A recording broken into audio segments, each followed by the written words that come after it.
Welcome to the Black Table on the Black Star Network. I'm your host, Greg Carr. We'll devote an hour today, as we always do, to exploring ideas and subjects of general importance and special importance to African people and others fighting for the struggle to make and build a better world. Well, we are in the week of Juneteenth. For the second time in the history of the United States of America, there will be a national Juneteenth holiday celebrated. We are very excited about that here at the Black Table. In fact, so excited that we have lined up a couple of guests to help us think through the history of Juneteenth and the meaning of Juneteenth, the first of which will help us put it in an international context and help your celebrations really pop. And then we'll get into the deeper significance of Juneteenth as it relates to Texas, the history of the United States, and the future of the United States.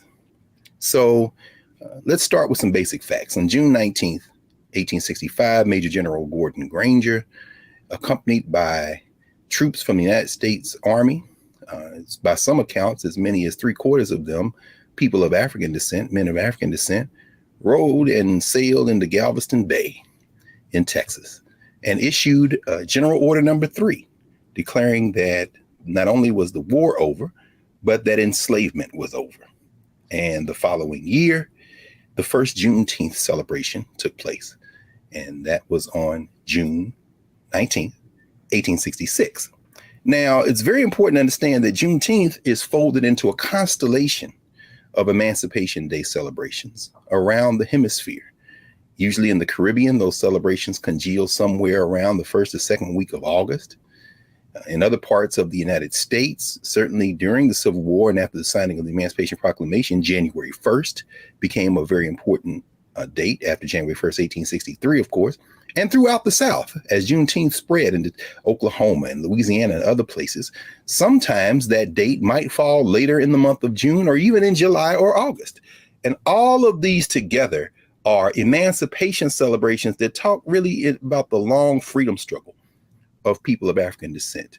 And of course, in Texas, we saw Juneteenth, thanks to a brother, Representative Al Edwards, become a state holiday in 1980. But of course, we're talking about it now in the context of the United States and a federal holiday, because in May 2020, George Floyd lost his life in Minnesota.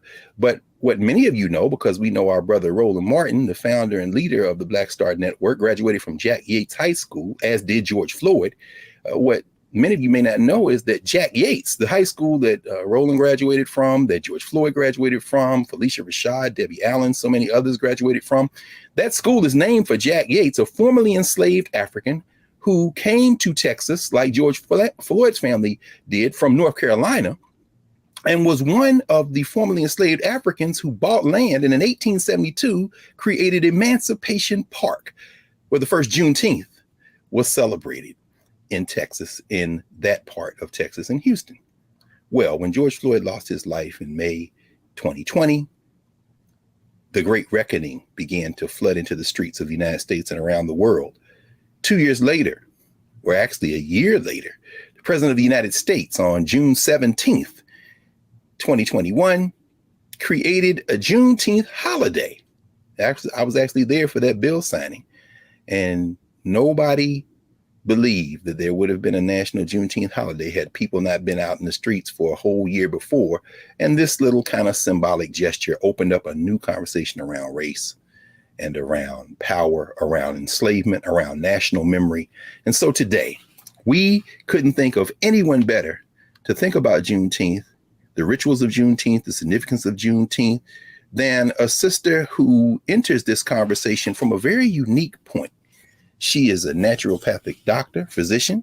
She is an entrepreneur and institution builder. She is a 5-generation herbalist. She is a remarkable thinker, institution builder, cultural worker, and Dr. Sunyatta Amen, who joins us now. And in addition to everything else, she is the TEO of Calabash Tea and Tonic, an institution here in Washington, D.C., and through the internet worldwide. She's going to help us think about Juneteenth in a very special and very specific way. I want to bring her to the Black Table and welcome her. Welcome, Dr. Amen. Thank you, Dr. Carr. Thank you for having me. I'm so honored to be here with you. Yes. No, I mean, thank you. I mean, we have a lot of, next week we'll talk to Gerald Horn, our friend Gerald Horn, who's going to walk us through the history of Texas and Juneteenth and all that. But today we were like, okay, everybody's going to be celebrating. And of course, our people have been celebrating all along in Texas with the barbecues and the foot races and the pageants and the games. But the food is significant in all human rituals. And people now who are stumbling around in the stores trying, well, I want to celebrate Juneteenth, or I want to honor Juneteenth. What do they eat? I mean, what do they do? We said, let's get Dr. Amen to talk about this, because you published recently an article in the Washington Post. Actually, I guess it was last week, where you talk about the significance of some of the Juneteenth foods as they relate to the celebration and the culture, and particularly the concept of these red foods. But we want to talk about that in the next segment. What I hope you'll share with us today in this first segment a little bit is more about yourself. I mean, we know you obviously from a lot of work, whether it be CNN or the Washington Post, whether all the institution building you've done, your president. But tell us a little bit about Dr. Sunyatta Amen. Wow. What an intro. I appreciate that. I am a fifth generation herbalist and the descendant of Maroons, two sets of Maroons. Maroons from the Great Dismal Swamp here in the United States, and Maroons that are Jamaican. And I believe that kind of puts me in like this really awkward, strange space of being a cultural custodian. And as much as I tried to run from that as a young person, I was like, I don't want to do this work. I mean, I grew up in a health food store. My dad is an ethnobotanist by training, who also trained in Cuba in school there, at university in university in Cuba at a time when Cuba was extending invitations to high school and college students to come there for university. And the last thing in my life I wanted as a young person was to do this work, was to be an herbalist, was to, be centered in building community. And I know that may sound strange, but when your parents are activists, it's like, oh, here we go, another march. Or I hope you don't mind, because I know we had you a couple of years ago talk to the freshman class at Howard University, and 1,500 students that you talked to. I mean, everybody was wrapped in attention, and their parents and their parents' parents know your family, because it wasn't just any health food store, wasn't just any herbal store. Say a little bit about that practice that you were literally born into one of the most important institutions, not only in New York City, but really in the diaspora as it relates to this work. Could you say a little bit more about growing up in that particular store and what that work looked like? I was definitely the free labor in my parents' shop. And that's to say that's what community is about. A lot of times the spirit of entrepreneurship is the seeds are sown. And that's what we talk about when we talk about self-sufficiency and revolution and freedom as is celebrated during Juneteenth is our connections to our community, our business community, et cetera. I mean, that's where we see the dust ups, right? Like in Oklahoma, in Tulsa, and is in North Carolina, is when we are connected through business. And so growing up, as I said, not realizing how pivotal my parents and the folks that continued that work would be in Harlem. My dad opened in the early 70s a place called Black Pyramid. I guess Pyramid wasn't Black enough. I don't know. Well, either way, it became legendary. When you say Black Pyramid, certain people start, oh, really? Oh, yeah. So, right. And the offshoot of that was Tree of Life. Yes. And so my dad's partner and my dad and my cousins sort of shifted that focus into a full-fledged bookstore. They figured, if you're feeding people's minds, you're going to feed their bodies. There has to be this shift in consciousness. And so that store existed for maybe 25 years, and then Tree of Life up until, not so long ago. And these became bastions in the community. My dad opened 3 stores ultimately. And what I find is that people do come to me and say, oh, I know that place, or I bought books there, or I ate at the juice bar in there, and it is only as I became a little bit older young adult that I realized the importance of that particular thing, which I had pushed away from me. So every time I thought I was getting out, they pulled me back in. Well, you know what?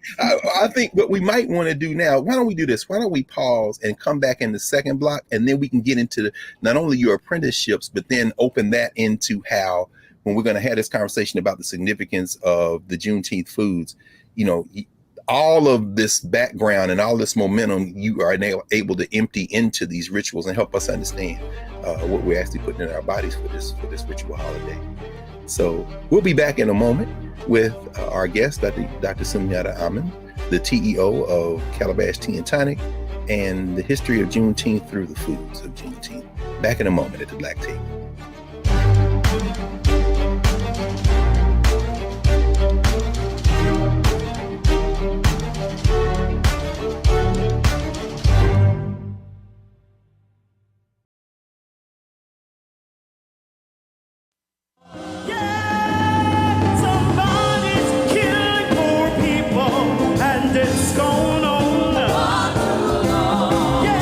COVID happened, poor people were dying at a rate already of 800 people a day. Before COVID, if you went to a funeral every single day, it would take you 600 years to attend all the funerals of the people who will die from the ravages of policy violence, poverty, and low wages in America in just 1 year. It would take you 2 years and 19 days to go to all of the funerals of the people that will die today, and oftentimes silence. Nobody talks about this political genocide, but we are determined today to remember their death and be a resurrection of voting power and voice power like never before. Economic justice and saving this democracy are deeply connected. We, as a nation, must listen to the demands of the poor, who are pushing and will continue to push political candidates and elected leaders to lift from the bottom so that everybody can rise. Take back the money, take back the money, take back the money, take back the money. We are the poor, the marginalized, and the underpaid. And we are taking one step forward to say that everybody has a right to live. Poverty is not the fault of those who are impoverished. It is caused by those who make the policy. There are over 135 million poor and low-wage, low-income people in this nation. The biggest block of potential voters by far is low-income, low-wage voters. I can't afford medicine. Sometimes I have to skip because of the cost. The farm worker community is tired of the violence imposed upon us by greed, exclusion, and denial of basic human rights. Those folk that represented by that casket, poor and low-wage workers who are the most moral people in this country because they go to work every day believing, even though going to work is hazardous to their health. I'm tired of working 70 to 80 hours a week and still not have money for the necessity of bills. I'm tired of getting sick and not being able to go see the doctor. Having to make a choice to pay between rent or the light bill or food or clothes. You cannot claim to care about families and a culture of life and then do everything in your power to rob people of equal access to resources and to force them to live in poverty. Leadership of both parties have waged war on poor people and low-wage workers. And this government has treated people experiencing poverty, including their military families, with disdainful, deliberate, malicious neglect. So the truth is that my son died from poverty.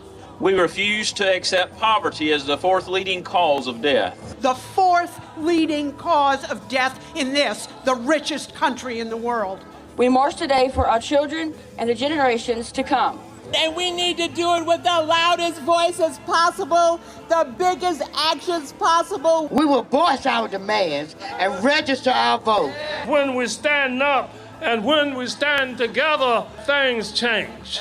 There is the electorate that is, and then there is the electorate that should be. 34 million eligible poor and low-income voters did not vote in 2016. If just 20% of those voters in swing states were mobilized around an agenda, they could change the political outcome of every election. So we're launching the most massive voter mobilization and turnout campaign in history of poor and low-wage voters, allies, and religious leaders. People are dying, but we know it doesn't have to be this way.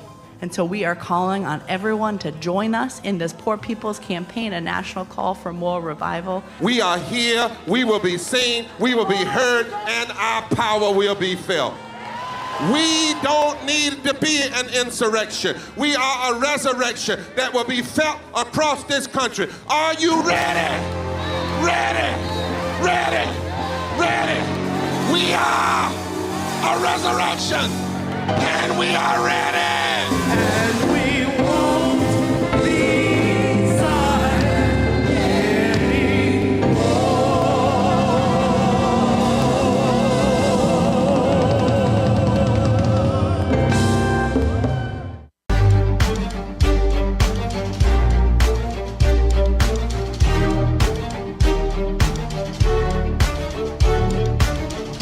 Welcome back to the Black Table. I'm Greg Carr here on the Black Star Network. And Dr. Amen, our guest, Sunyatta Amen, when we paused, you were telling us how you tried to get out, but they pulled you back in. I love you. I've seen you lecture and have interaction with audiences where you talk about, that apprenticeship literally stained your fingers. I mean, you're working in. Talk to us a little bit about that. I was the Golden Seal girl. I was the person in charge of bagging, ginger and golden seal and turmeric. And so sometimes I'd go to school and my fingertips would be like yellow or red. And people are like, what the heck kind of thing are you doing? Do we need to call children's services? What's wrong with this child's fingers? No, what's going on? Well, even the other students were like, I think, I heard that she's that, they got some stuff in there. They got roots. They got roots. Oh Lord. So they had you pegged for a witch as a child. But I've never, students always talk about this when they mention you. They say, you told them you almost never got a cold or never got a cold. I still have yet to remember a cold I got or sick in any capacity. My classmates would get full blown, chicken pox, different things that go around. I just never got sick. And I attribute that to probably breathing in all those fumes of things as the child labor. Right now, the folks who work at Calabash with me never get, and they don't notice it until I said, did you notice that you haven't been sick this whole year? And they're like, oh, you're right. And I'm like, you're welcome. Exactly. I mean, but and then of course you go on to get professional training. You are a licensed naturopathic physician. And I think about the fact that you always talk about decolonizing our tongues. And part of that is restoring us to our natural health. I mean, people think, well, I eat this because it tastes good, but you always remind us, and I'm there because I'm drinking out of my Decolonize Your Tongue. Okay. I got a rep. I got the maroons. Oh, the maroons! Look, I started to rock my original Maroon 5 joint because I know we're going to talk about that a little bit later in terms of foods of resistance, or even now. But you're constantly reminding us that what we put in our bodies, makes all the difference. And so, could you talk to us a little bit about the significance of food in the body, and particularly for people of African descent, as we begin to think about those formerly enslaved people who never stopped practicing health with the foods that they ate? Absolutely. I'm so glad you brought this up. And so many of your students, by the way, from Howard come into the shop all the time and they say, Dr. Carr said you're a whole witch. And I'm like, thank you. And the way that relates in the decolonizing of our tongues is reclaiming lots of the things that are our traditions, that it is possible that we still say, we say, oh, that child, he's been here before. Oh, I saw a butterfly. That's my grandmother coming back to tell me something. I mean, we have symbolism, we have connection to nature. And within that, during the MAFA, during the Holocaust of being transported, millions of us in that transatlantic slave trade, as enslaved people, one of the ways that we could connect to home was the knowledge of herbal medicine, the fact that nature, not just the herbs, but nature itself connects us mind, body, and spirit to who we really are at our essence. And that's why the food is so important, because that's the way we connect internally with the way we relate to nature. And so many things were taken from us. And even in places where we were forbidden to drum or to practice traditional Yoruba ceremony or traditional Akan things, or we must remember many of us were Muslim, being taken, many imams and many Sufis, and that in the New World, in general in life, if you think about it, everything you can do to a person, you can try to control a person. But one thing that you can't really control is food.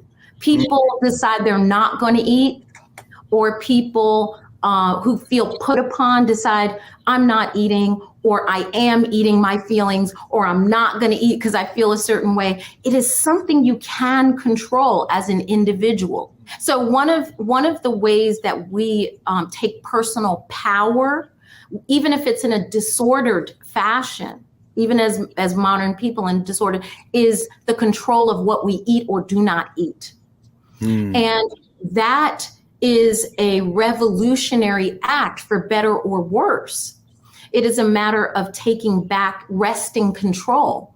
And so when we talk about what we ate from a diasporic perspective post transatlantic slavery, or even during that time, right? Because that was hundreds of years in the making, that we could approximate what we were used to before, and it's its own act of resistance. It's its own decolonizing or resistance to colonization that we're exercising at that point. So if we think about the Maroons, Dr. Carr, I mean, this is one of your loves and specialties, our connection, Queen Nanny, who's on our cup, right? Yes. Or Zumbi, Kojo, Makandal, Dutty Bookman.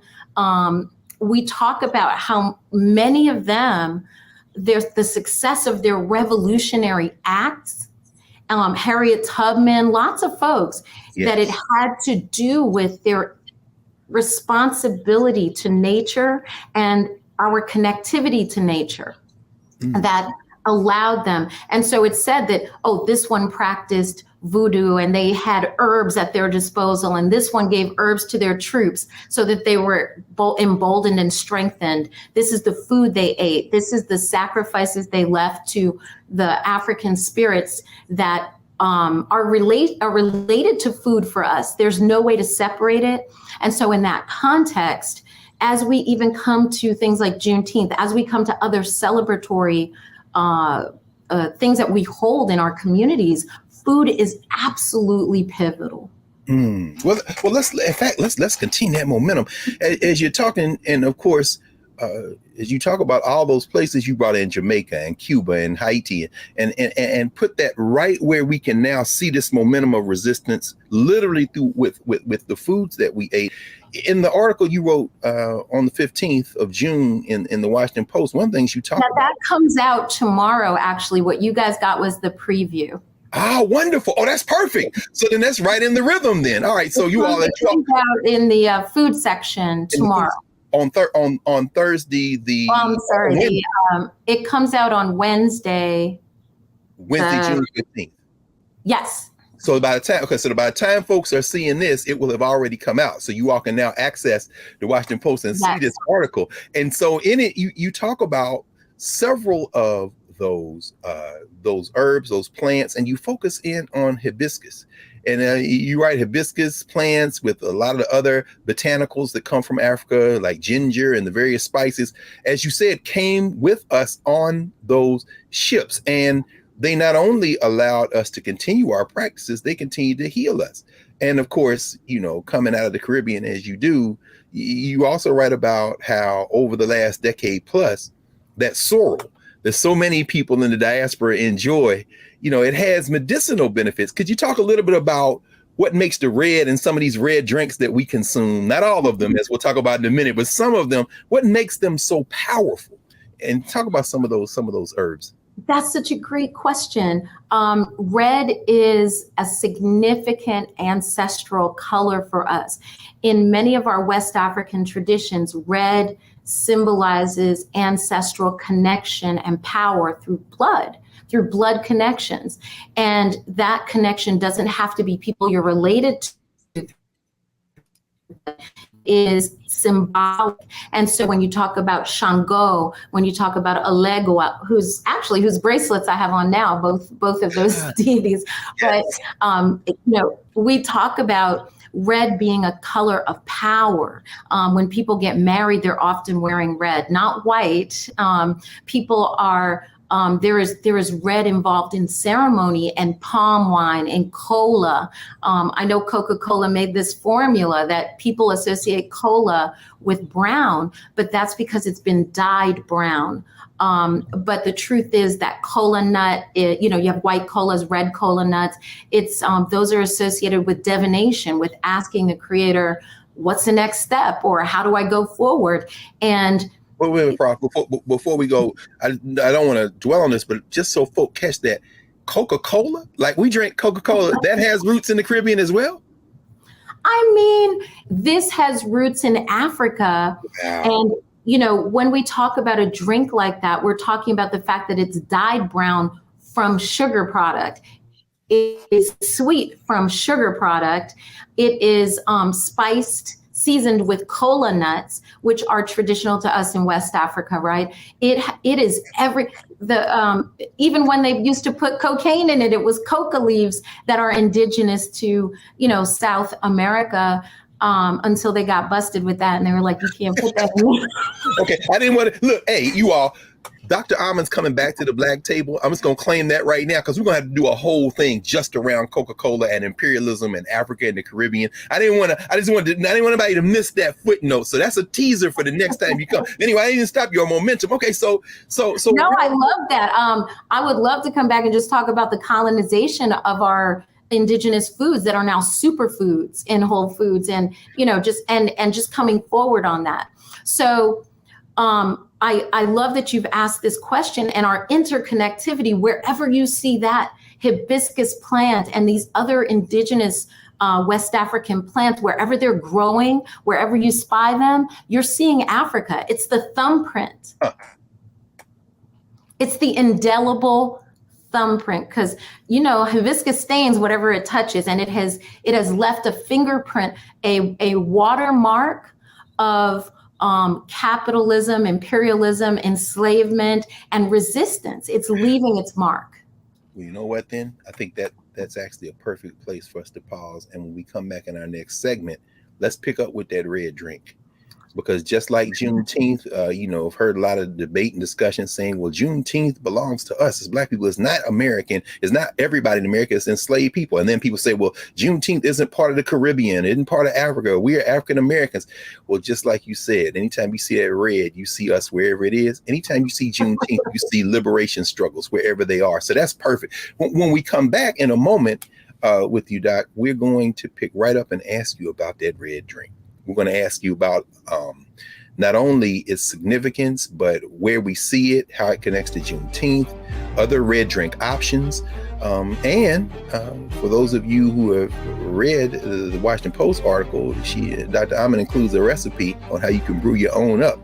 But we'll be back in a moment here at the Black Table, Black Star Network. Back in a moment.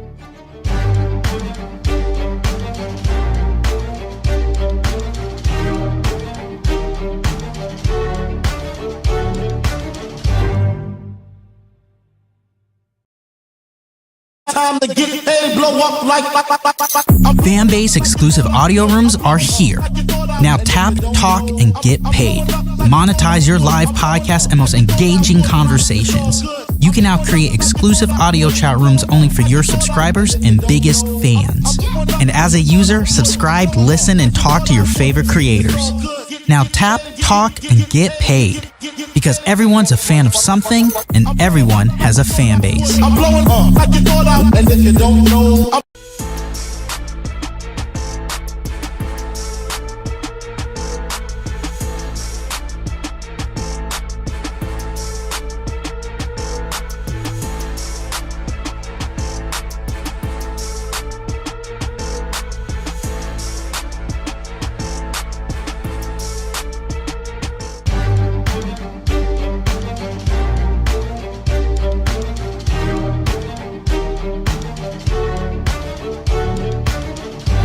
Welcome back to the Black Star Network. Here we are with the Black Table with our guest, Dr. Sunyatta Amen, TEO of Calabash Tea and Tonic. And when we left, you led us right up to the door of that red drink that we see proliferate in Texas. And these Negroes is barbecuing whole hogs. They out here doing all kind of, walk us through some of that food, Dr. Amen, because, in addition to being intimately familiar with the foods of Africa and the diaspora and what is good for us, you also talk a lot about the things that aren't so good for us and how sometimes mixing those things together can have detrimental effects. But talk to us a little bit about this red drink that we see. Red drink, fantastic. Red drink is pivotal to any celebration. As you look throughout the diaspora, you will see red drink appearing over and over in different forms. This has everything to do with our connectivity with West Africa. So this, everywhere you go in it, let's deal with Africa in general, right? I have a list here for you, right? We have Bissap in Senegambia. We have sorrel in the Caribbean. We have Rosella in the Horn of Africa and Italy. It spread to Italy. And the Middle East, they call it Rosella, or so-called Middle East arbitrary geopolitical term. Yes. Let's not forget that. Yes. In Egypt, you're going to call it karkade. Oh, that's my favorite. Yeah, anytime we go to Egypt, I know you've been there many times, me too. We get off the plane looking for that karkade. And they're ready to give it to you because it's a celebration that you're coming home. Yes. And people, we always warn the folks to travel with us. If you're on blood pressure medicine, you better be careful, because if that thing starts tasting good to you, it can mess up your medication because it lowers your blood pressure. It certainly does. It's a vasodilator. It opens the blood vessels and it releases heat from the body. It's a coolant, as they call in an herb. There are certain herbs that are coolants. And so this throws heat off of your body. And that's one of the reasons why it remains popular in tropical and subtropical regions. And as we look at it translating over into different drinks here, but even used hibiscus is associated with cooling, with healing, with our ability to survive in inhuman conditions, to be worked to death on plantations in high heats. So I still have some more. I don't want to interrupt you. So some of these other regions, like what's the name? What other names do we have? So in Central America, it is called agua fresca de Jamaica, or Jamaica. And so it's called Jamaica because that was one of the main landing points of hibiscus and other herbals. And I assert that, not just because my parents are Jamaican, but I assert that there's a history of maroonage in Jamaica and that connection from Queen Nanny and Kojo and all these other folks. And when we talk about their mastery of herbal medicine, is because it was one of those places where the drum still existed and our connection to traditional spirituality, which includes herbal medicine. There's no way to separate it. So we also have in Brazil, we have vinagrera. It can be found everywhere. I mean, you see it over and over again. And as you mentioned, Dr. Carr, things that are great for us and some things that aren't so great. Hey, there's life. So yeah. Wow. And then so then the folks brewing that red drink in whatever form they brew it in Texas, celebrating Juneteenth, are cousins with all these other folks. We are all cousins. When we talk about Black food, I prefer that than African American food. We could definitely talk about things that are specific to African American cuisine. But we need to remember that we are one family, and you'll see these themes over and over again. And it's an opportunity for us to understand each other and create those linkages, to link back. We were separated. It just depends on where those ships landed and, having been stolen from another place. And so we are also very connected. It's amazing. So when we think about that, like barbecue, Dr. Carr, you mentioned barbecue for Juneteenth. Yes. The very word barbecue comes from the Arawak, the native Caribbean, of which, the Carib Indians, as we will call them, right? Carib Native American people, Arawak. Their word for barbecue is barbacoa. And so that's where the word barbecue came from, or barbacoa. And so we can't separate at all. Like there's no way to separate our intrinsic relationships with Native American people that we interblended with, literally, and then also from each other as descendants of African, stolen folk. So, oh man, I'm just so excited thinking about this, because so many of us don't realize as Black people how connected we are and how far back those traditions go. You wrote about all that red food that is associated with Juneteenth: strawberry pie, barbecue, red rice, watermelon. Watermelon is so important to us, and watermelon's gotten a bad rap, Come on, redeem watermelon for us, Dr. Amen, today. Don't be ashamed of that watermelon, y'all. There are people who say they won't eat it in public around mixed company. In mixed company, they will not eat it in certain settings. I've seen people eat watermelon with a knife and fork, my hand to God. If they're I know. You petty bourgeois Negroes, put that knife and fork down and eat like your mom and them used to eat that watermelon. Why is watermelon so important, Dr. Amen? Well, here's the thing. Fair enough, right? Chicken and watermelon became associated with us in a very negative capacity. And in the framework of that, I think personally that foods that we eat with our hands became villainized.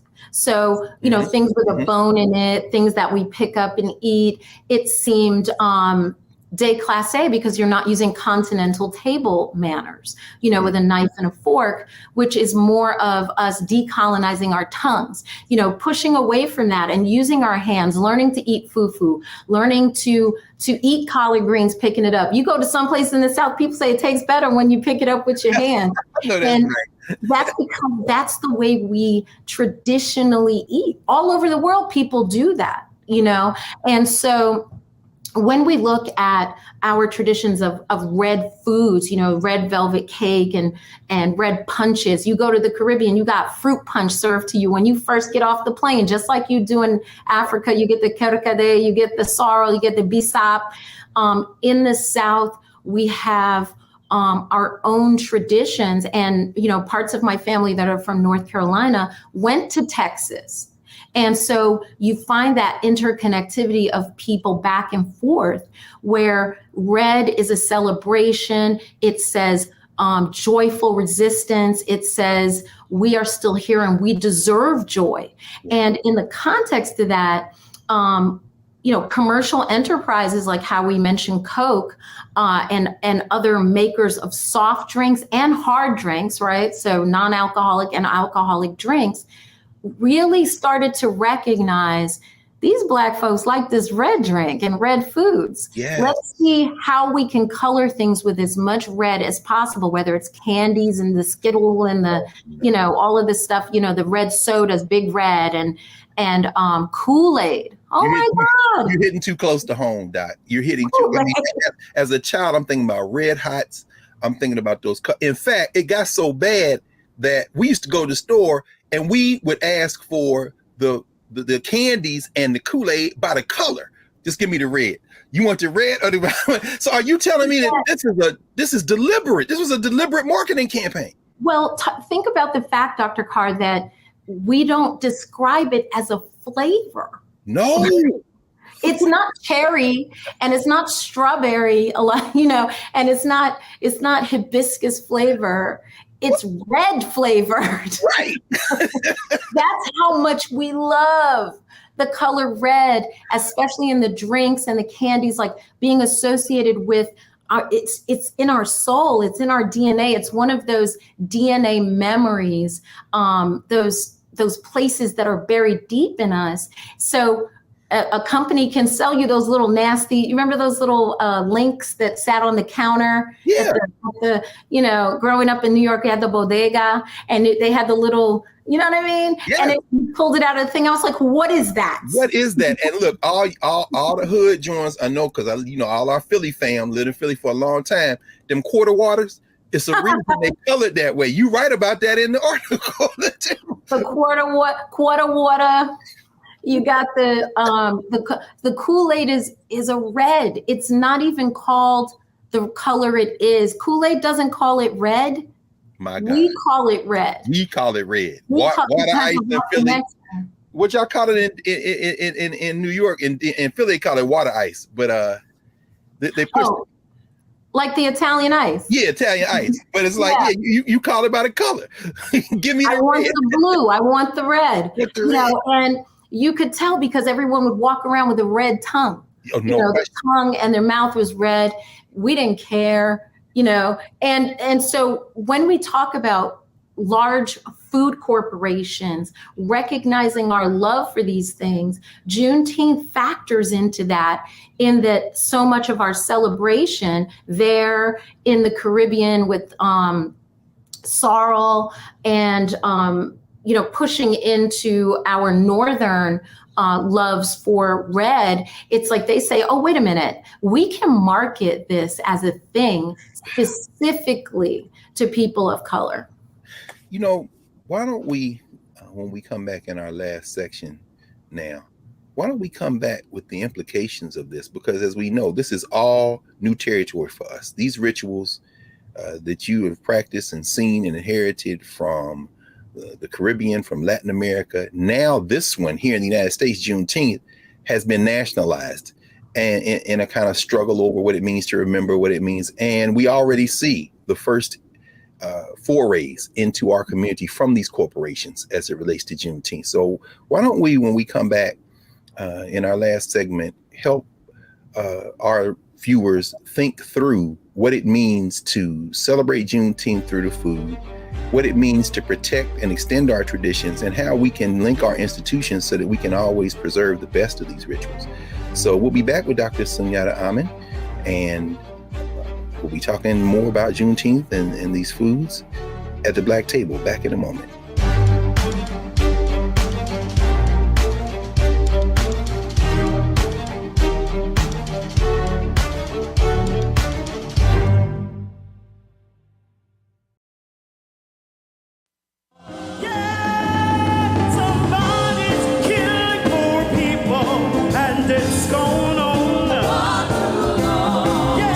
COVID happened, poor people were dying at a rate already of 800 people a day. Before COVID, if you went to a funeral every single day, it would take you 600 years to attend all the funerals of the people who will die from the ravages of policy violence, poverty, and low wages in America in just 1 year. It would take you 2 years and 19 days to go to all of the funerals of the people that will die today, and oftentimes silence. Nobody talks about this political genocide, but we are determined today to remember their death and be a resurrection of voting power and voice power like never before. Economic justice and saving this democracy are deeply connected. We, as a nation, must listen to the demands of the poor, who are pushing and will continue to push political candidates and elected leaders to lift from the bottom so that everybody can rise. Take back the mic, take back the mic, take back the mic, take back the mic. We are the poor, the marginalized, and the underpaid, And we are taking one step forward to say that everybody has a right to live. Poverty is not the fault of those who are impoverished. It is caused by those who make the policy. There are over 135 million poor and low-wage, low-income people in this nation. The biggest block of potential voters by far is low-income, low-wage voters. I can't afford medicine. Sometimes I have to skip because of the cost. The farm worker community is tired of the violence imposed upon us by greed, exclusion, and denial of basic human rights. Those folk that represented by that casket, poor and low-wage workers who are the most moral people in this country because they go to work every day believing, even though going to work is hazardous to their health. I'm tired of working 70 to 80 hours a week and still not have money for the necessity of bills. I'm tired of getting sick and not being able to go see the doctor. Having to make a choice to pay between rent or the light bill or food or clothes. You cannot claim to care about families and a culture of life and then do everything in your power to rob people of equal access to resources and to force them to live in poverty. Leadership of both parties had waged war on poor people and low-wage workers. And this government has treated people experiencing poverty, including their military families, with disdainful, deliberate, malicious neglect. So the truth is that my son died from poverty. We refuse to accept poverty as the fourth leading cause of death. The fourth leading cause of death in this, the richest country in the world. We march today for our children and the generations to come. And we need to do it with the loudest voices possible, the biggest actions possible. We will voice our demands and register our vote. When we stand up and when we stand together, things change. There is the electorate that is, and then there is the electorate that should be. 34 million eligible poor and low-income voters did not vote in 2016. If just 20% of those voters in swing states were mobilized around an agenda, they could change the political outcome of every election. So we're launching the most massive voter mobilization and turnout campaign in history of poor and low-wage voters, allies, and religious leaders. People are dying, but we know it doesn't have to be this way. And so we are calling on everyone to join us in this Poor People's Campaign, a national call for more revival. We are here, we will be seen, we will be heard, and our power will be felt. We don't need to be an insurrection. We are a resurrection that will be felt across this country. Are you ready? Ready? Ready? Ready? We are a resurrection, and we are ready. And we won't be silent anymore.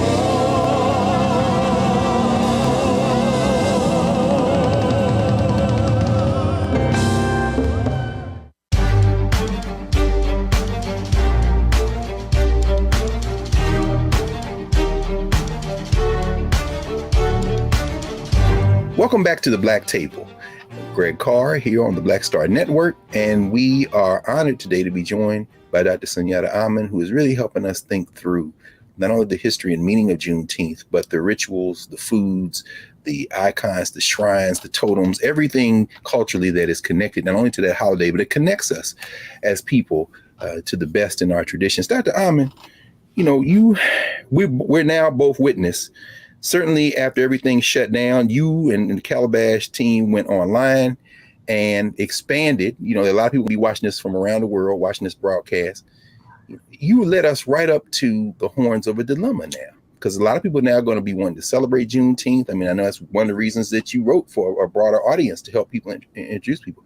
But there's some pitfalls probably associated with that. Could you talk to us a little bit more about that? You started at the end of the last segment talking about this, you know, the market coming in and saying, oh, we can exploit this. What do you see going forward? You know, this is a great question. Just like we see traditional superfoods making their way into the marketplace, you name it, you know, matcha and maca and hibiscus and, you know, mushroom and, you know, all of these foods that are now foraged, which we just call going out in the woods behind our house and grabbing Your grandmother said, bring back that pokeweed and let's make a salad. Right. Yes. So what we do see is things like this Juneteenth ice cream dust up that occurred, where our foods start to get marketed back to us. They didn't even let that joint, no pun intended, cool off. They didn't let it cool off. How about that? And it was too soon because they received the backlash. Like, what? Juneteenth? But they're going to be back, aren't they? Oh, yeah, definitely. We're going to start to see more Juneteenth sales and lots of things revolving around food, because that's a huge part of the tradition. And as we said, these red foods, we're going to see it more and more. And it's going to go in it's going to be a soft sell, where it'll start with foods that we're accustomed to being red, like we talked about earlier. And then it's going to move into certain kinds of product. And what ends up happening a lot of times is if they can get a Black representative, then that person will introduce it. And that's where they messed up, to be honest, with the ice cream. It's funny you say that, Doc. At the bill signing last year, they had Mother Opal Lee, the elder who is, largely associated with helping, push along with a lot of other folks.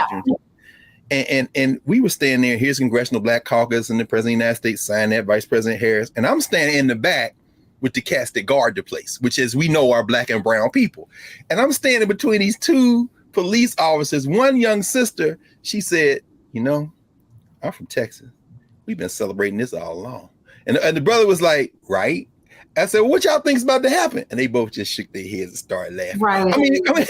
I mean, this is a ritual like all the other ones you're describing. It's from the people. So how can we protect it? I mean, what are we talking about at this point? It definitely is. It's one of our traditions, and Texas is one of those pivotal places in terms of how it got its name, how that celebration has continued for all this time, and people need to acknowledge that. What we look at as a whole is that we do not want to be sold to in this consumer fashion, and when we examine it, when we zoom out macroscopically, we're being sold to all the proclivities for. We have those proclivities. So what's happening is this will be the latest in that set of things. And red foods had already been marketed to us, but now there'll be an excuse that takes it out of the quarter water and the now-a-latest, the watermelon now-a-latest, and the hot link sausage on the counter, so it'll start shifting from the Kool-Aid into more palatable, sorbets and things that seem a little classier than what we were used to as children being marketed to. And so we'll see a push into those spaces. Now, what I do think is fascinating is the amount of Black chefs who are coming out with recipes, who are saying, this is something to celebrate. Even if I'm not from Texas, I'm going to give you what's from my place that is right along lines with that. From the Caribbean, I'm going to give you this sorrel, because I will say that I feel like our love of hibiscus drinks, not the things marketed as red, has been pushed forward by Jamaicans and other Caribbean food places that returned our traditions back to us in a North American and like a North American capacity. And that's beautiful, because it's just the snake swallowing its own tail. There is no beginning and no end. It only exists in that capacity because we're from, as descendants of the Caribbean, we're from a subtropical environment where that thing grows all the time. Yeah. So it's our responsibility to return the healthier version to our folks, instead of just the red liqueurs marketed to us, the red sodas and the other things. I mean, why does the Kool-Aid man have to sound like Louis Armstrong? He's like, oh yeah, yeah, right, busting through walls. Right, that's true. No manners. Oh yeah. What is that? Wow, that just, man, you just really are sparking so many memories for me. I mean, We grew up watching that Kool-Aid man bust through those brick walls. And until you said that, it never occurred to me the underlying cultural assumptions and stereotypes. And, I remember many years ago reading Manning Marable's book, How Capitalism Underdeveloped Black America. And that was the first time I read about how the soft drink companies marketed those colors, red and purple, and for the grape and red soda, and how they really tapped into that market very deliberately, and how Black people were the consumers. And I know you know about that. I mean, Dr. Carr, even their logos, McDonald's has red, Wendy's has red, KFC has red. Popeyes, and you name a restaurant, Pizza Hut, any of it, red is pivotal to their marketing to us. Starbucks, green. Okay, so we have to know who is green. Right, that's true. Whoa, stop playing. Okay, so we got to come back. People are saying, you know what? I do want to ask you this before we go. You have been and continue to be one of the most successful and nuanced kind of bridge builders without sacrificing anything in terms of cultural integrity and foundation. Help us think through what we should be looking, not only what we should be looking for, but how we can meet this moment in a way that enhances our communities. You're always looking to teach, regardless of anybody's background, their culture, and we know that this flood of commercialization is coming. How can we, what should we do to meet this moment? And what are you all doing? In fact, at Calabash, you're an institution builder, you're an entrepreneur. How should we move in this new environment, this new Juneteenth environment? This is fantastic. Our entrepreneurial spirit, which we've always had, right? Mm-hmm. You go to West Africa, people have their market stalls. The market women run the economy, right? And so when we talk about reclaiming recipes, let's call it that, reclaiming our recipes, the ingredients themselves, all of these things that are being sold and will be sold as heirloom grits and heirloom so-and-so. And it's only a matter of time. And we already saw it happen with this ice cream debacle. And the other products, right? What we have to do is decide to be those entrepreneurs, even in our own homes, reclaim the recipes, make these recipes, make them healthier versions of what we love, the same seasonings and such, but let's not cook something until it's with an inch of its life. Like, make things more fresh, use the same season. And this gives us an opportunity to lower our blood pressure, avoid sugar and diabetes issues, our risk for cancer, et cetera. This is imperative because good health is not only your birthright, but it is also a revolutionary act. Yes. And as much as I fought this as a child, I am now getting it. Listen, y'all, here we are on the verge of the Juneteenth holiday. I don't think, with the producers, we were talking before, and, they said, let's move this to the first of our 2-part conversation on Juneteenth. And, thank you for doing this, because it's going to be a lot of celebration. It's going to be a lot of noise. But when you watch this hour that we've spent with you today, this just resets the paradigm. It just strengthens us. And ultimately, our health is a revolutionary act, huh? It absolutely is. It is intrinsic to our joy. And if it is true that every American citizen is due life, liberty, and the pursuit of happiness, our being able to live is pivotal to that entire flow. Otherwise, our quality of life is compromised. And that is a deliberate act with corporations. It's a deliberate underpinning of enslavement for so long, and what we were forced to eat, what we had access to. Now we're at the place where we want to make sure that we do the best we can for ourselves to increase our life and well-being. Yes. Well, how can we continue to do that with you and with your team at Calabash. I know one of the things that you and I are involved in building out the narrative platforms, some other work we're doing is we've been reading and discussing the work of Octavia Butler. And I know one of the new T's you've introduced is Octavia Butler at Calabash. How can we continue to support you and the team at Calabash team? What kind of things you all into that we can share with the Black Table audience today? Well, folks can pop on our website, calabashtea.com. Folks can pop on our Instagram. We love being able to interact and answer questions. We are, as you know, we talked about these cultural custodians, like it or not, when we were younger, and we've walked it, we've leaned into it now at this point. And so that's part of it is also, you know, we have Harriet's Gun Tea and we have Garvey's Ghost and we have, actually, I was having Octavia this morning. We have Octavia Butler. We have Oshun's Kiss. Like, we love celebrating our traditional ingredients. Right, I got the little joint. I'm gonna come get my re-up. I got the big joint. Yeah, of course you do. You made it. You know what I'm saying? But anyway, I'm sorry. We love celebrating. You about to say? Yeah, well, I love the ability to celebrate our ancestors and the people we should give flowers to now. Yes. You know, through the foods. And that is how we've traditionally functioned, right? So when we talk about our ties and connections to traditional Yoruba and traditional Akan and all of the things that somehow we had to leave a lot of that, we still have it and we can still reconnect. So we're here, you know, we love at Calabash being able to have your cousins. Yes. Yes.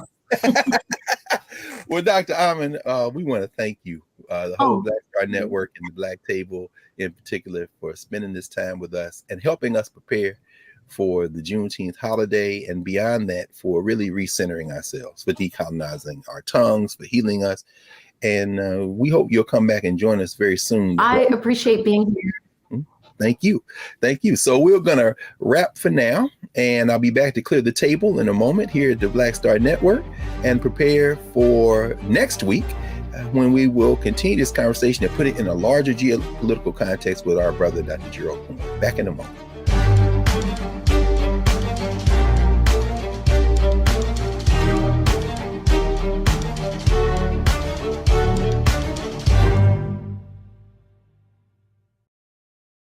Time to get paid, blow up like Fanbase exclusive audio rooms are here. Now tap, talk, and get paid. Monetize your live podcast and most engaging conversations. You can now create exclusive audio chat rooms only for your subscribers and biggest fans. And as a user, subscribe, listen, and talk to your favorite creators. Now tap, talk, and get paid. Because everyone's a fan of something, and everyone has a fan base. I'm blowing up like you thought out, and if you don't know, hatred on the streets, a horrific scene, a white nationalist rally that descended into deadly violence. White people are losing their damn minds. As an angry pro-Trump mob storms the U.S. Capitol, we've seen We're about to see the rise of what I call white minority resistance. We have seen white folks in this country who simply cannot tolerate black folks voting. I think what we're seeing is the inevitable result of violent denial. This is part of American history. Every time that people of color have made progress, whether real or symbolic, there has been what Carol Anderson at Emory University calls white rage as a backlash. This is the rise of the Proud Boys and the Boogaloo Boys. America, there's going to be more of this. Here's all the Proud Boys, guys. This country is getting increasingly racist in its behaviors and its attitudes because of the fear of white people. The fear that they're taking our jobs, they're taking our resources, they're taking our women. This is white fear.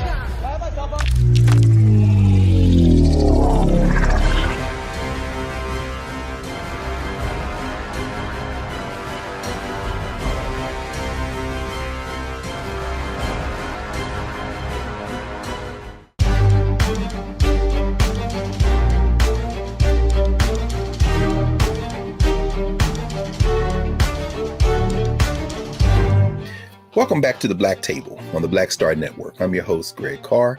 And we've spent the last hour with Dr. Sunyatta Amen, physician, herbalist, institution builder, entrepreneur, and she's given us a master class on not only the ritual we call Juneteenth, but the deeper significance of how people of African descent use the foods of Juneteenth, connecting them to the foods of Africa and her diaspora as revolutionary acts of self-preservation. One of the things that when you visit Sunyatta's store, when you visit her institution, Calabash, when you walk in, anyone who greets you will say, "How can we heal you today?" Well, as I said at the beginning of the show, when George Floyd became an ancestor and transitioned to the ancestors, a lot of people didn't know that he had come from Texas, from Jack Yates High School. Jack Yates, one of the founders of Juneteenth in Houston, who had come from North Carolina, like Dr. Amen's ancestors, like George Floyd's own mother, and that they connect to a long and large arc of maroonage and resistance. Juneteenth is a ritual of resistance, a revolutionary act. And so we wish everybody a happy Juneteenth holiday. And more and most importantly, we wish everybody a moment to pause, to recenter, to renew, to decolonize your tongue, to heal, and to prepare ourselves for the work that remains. So we'll see you next week back at the Black Table here on the Black Star Network.